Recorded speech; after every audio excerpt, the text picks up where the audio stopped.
Alléluia, gloire à Dieu, nous bénissons le Seigneur pour le souffle de vie qu'il ne cesse de nous accorder en ce jour. Bientôt, ce sera le numéro 200 de 1 minute de prière chaque jour. Que le Seigneur soit béni. Continuez de prier pour nous afin que le Seigneur puisse ouvrir des portes et que sa parole puisse atteindre les extrémités de la terre. Bienvenue à 1 minute de prière de ce vendredi 26 janvier 2024. Aujourd'hui, le Seigneur a mis en mon cœur le désir de partager avec vous ce passage de Jérémie, chapitre 1, le verset 5, que vous connaissez. Je lis au nom de notre Seigneur Jésus-Christ.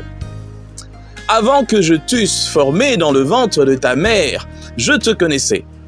Et avant que tu fusses sorti de son sein, je t'avais consacré. Je t'avais établi prophète des nations. Alléluia. Mon frère, ma sœur, aujourd'hui, ce passage vient nous rappeler quelque chose de très intéressant et très important. Le Seigneur Jésus-Christ, le Seigneur, le Dieu Tout-Puissant, a choisi ceux-là qu'il veut comme représentants, qu'il veut comme serviteurs ici sur terre. Et la Bible nous renseigne par Jérémie qu'il les a choisis bien avant qu'ils ne soient venus au monde. Alléluia. Oh, quel bonheur d'avoir été choisi par Dieu avant même que je ne sois venu au monde. Mais seulement, être choisi, être appelé ne veut pas dire que toi, tu iras au paradis. Il faut faire très attention. Beaucoup sont appelés, mais peu sont élus. Avant que tu ne puisses être agréable à Dieu, tu dois d'abord répondre à cet appel. Il y en a beaucoup qui fuient l'appel de Dieu. Il y en a beaucoup qui hésitent. Il y en a beaucoup qui abandonnent. Et il y en a beaucoup qui entrent, qui reçoivent, qui acceptent cet appel, mais après qui abandonnent. Recevoir l'appel, c'est bien. Être appelé, c'est bien. Être choisi, c'est bien. Mais réponds-tu favorablement à cet appel? Il y a beaucoup de gens qui ont cet appel, ça se voit noir sur blanc. Mais seulement ils ont du mal à répondre à cet appel. Peut-être qu'ils ont peur, peut-être qu'ils se sentent incapables, peut-être qu'ils se sentent impuissants. Mais le Seigneur te dit, j'aime bien ce que la Bible dit dans la suite. La Bible dit au verset 7, parce que Jérémie avait dit, je ne sais point parler car je suis un enfant. La Bible dit, et l'Éternel me dit, ne dis pas, je suis un enfant, car tu iras vers tous ceux auprès de qui je t'enverrai, et que tu diras tout ce que je t'ordonnerai. Deux fois c'est ça. Lorsque le Seigneur nous appelle, nous montrons nos incapacités. Rappelez-vous encore de Gédéon.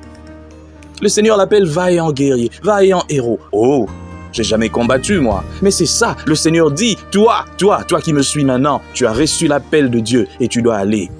Tu as des âmes que tu dois sauver. Le monde ici est en train de pourrir de jour en jour. Et même nos églises sont infiltrées. L'église est infiltrée parce qu'il y a maintenant même des serviteurs qui certes avaient reçu l'appel, mais se sont égarés et sont devenus des loups dans la bergerie. Des messages qui ne tiennent pas debout. Des choses qu'on ne devait pas trouver à l'église, mais malheureusement. Et on trouve des brebis égarées, des brebis malnutries, mal nourries, parce que l'évangile de Jésus-Christ, les enseignements des apôtres ont été abandonnés au profit des messages qui mettent en avant les expériences de certaines personnes qui sont devenues des paroles d'évangile. Et maintenant, nous avons des chrétiens qui ne sont pas christocentriques, mais qui sont pastocentriques, qui sont prophétocentriques, apôtrocentriques, mais pas les apôtres de la Bible, mais les apôtres qui se sont eux-mêmes nommés apôtres. Voilà pourquoi le Seigneur a besoin de toi aujourd'hui, pour que tu remettes les choses à leur place, que tu puisses prêcher la saine doctrine, ce que nous avions reçu du Seigneur Jésus-Christ dans les Écritures et aussi des apôtres. C'est ça la saine doctrine. Mais le Seigneur dit que ça ne se fera pas avec un seul, mais avec plusieurs. Que chacun dans son coin commence à évangéliser dans l'église, pas seulement à l'extérieur, mais dans l'église, parce qu'à l'église, il y a beaucoup qui ne sont pas encore nés de nouveau, beaucoup qui ne connaissent pas le Seigneur Jésus-Christ. Ils viennent dans les églises, dans des réunions, ils viennent même dans des veillées, à la montagne, mais ils ne connaissent pas Jésus-Christ, ils ne l'ont jamais reçu, ils n'ont ni relation personnelle avec lui, ni communion avec Dieu. Mais comment voulez-vous que ces personnes puissent développer l'église de Dieu? Et pourtant, ils sont là avec nous dans l'église. chaque dimanche et dans des réunions. Certains ont même des responsabilités, mais n'ont jamais rencontré Jésus. Ça, c'est ce que le Seigneur ne veut pas. Il veut que toi et moi, que nous puissions nous lever aujourd'hui pour apporter l'évangile à ceux-là qui peut-être ne l'ont pas bien reçu. Je fais ma part, mais toi aussi tu devrais faire ta part. Et si vraiment tu ne peux pas faire ta part, mais sache que Dieu t'a choisi peut-être pour soutenir l'évangile. Lorsque je lisais quelque part que l'évangéliste Reinhard Bonnke, oh, que son âme repose en paix auprès du Père, il avait eu à aider 75 millions d'âmes à être gagné pour le Seigneur. J'ai bien dit aider, parce que c'est pas lui qui gagne, c'est le Saint-Esprit qui convainc. Mais il a aidé, nous tous nous aidons, nous travaillons dans l'œuvre de Dieu pour aider à ce que les âmes soient sauvées. 75 millions, 75 millions en bon français.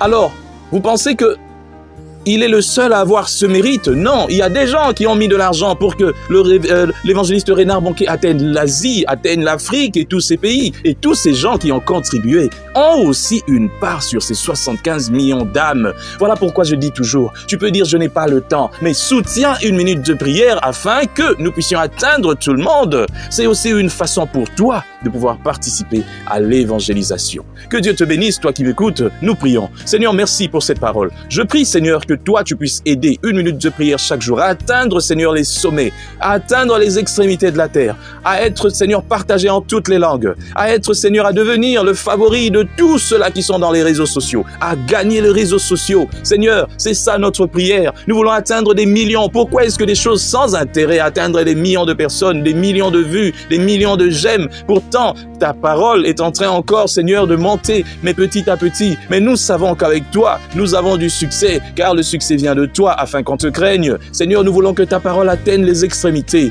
Touche aussi tes enfants, touche aussi ceux-là qui sont à l'église, qui n'ont pas le courage de parler, mais qui ont des biens, des moyens pour pouvoir soutenir l'évangile. Que gloire te soit rendue. Au nom de Jésus-Christ. Amen.